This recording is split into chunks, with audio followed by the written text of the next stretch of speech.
Welcome again to this Nigeria SE4ALL Platform Relaunch event.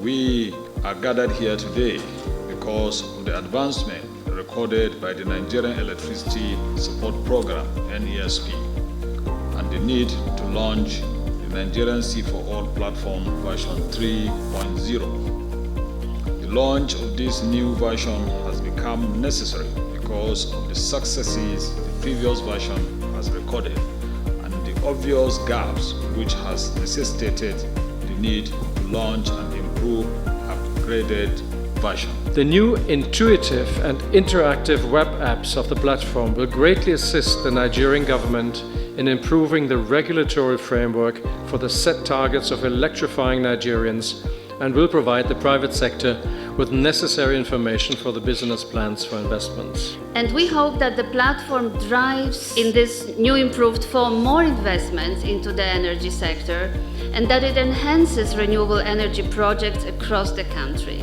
Nigeria has set up a vision to achieve 30,000 megawatts by the year 2030, with at least 30% of that coming from renewable energy.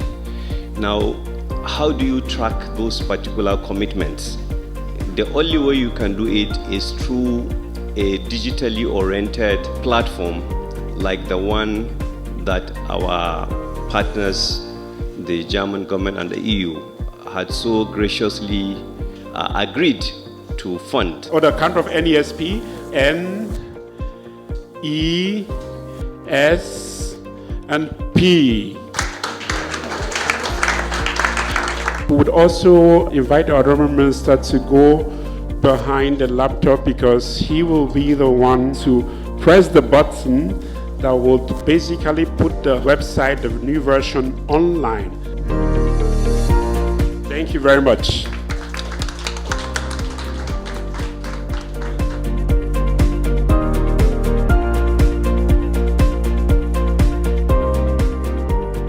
This is the mapping of the 33 and 11 kV around the FCT. But where we mentioned the business clusters is that they are far away from the grid, which grid does not cover.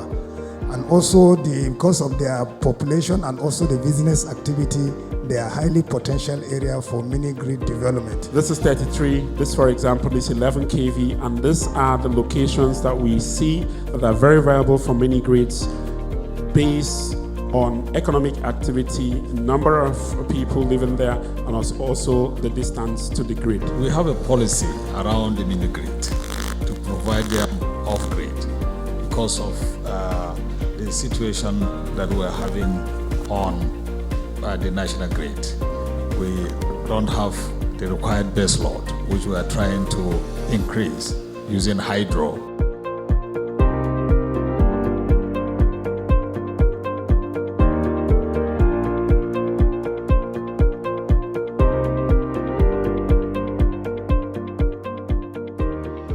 What we are launching today, it's real data that is useful for the development of policy that can be implemented. When people over time see that whatever you're putting in there has a very thorough protocol to validate whatever it is that you're putting there, then it easily becomes a go-to tool for use. You know, they can see how it's possible for them to make a return on their investment within a short time frame.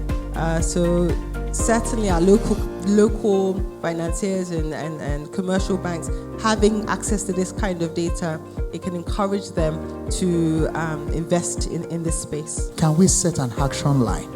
Every 6 months, let's all come back to talk about this thing. Don't let us just leave it and say, everybody be putting your data, we'll be checking back, and no. More fora like this show us this is what you can do with this tool, and this is how it will help your business in the future. So let's practicalize it. This is another big milestone for the country, and we're confident that what has happened here today is going to snowball into greater goals for the country at large. Thank you to everyone who had made today's occasion a glorious one.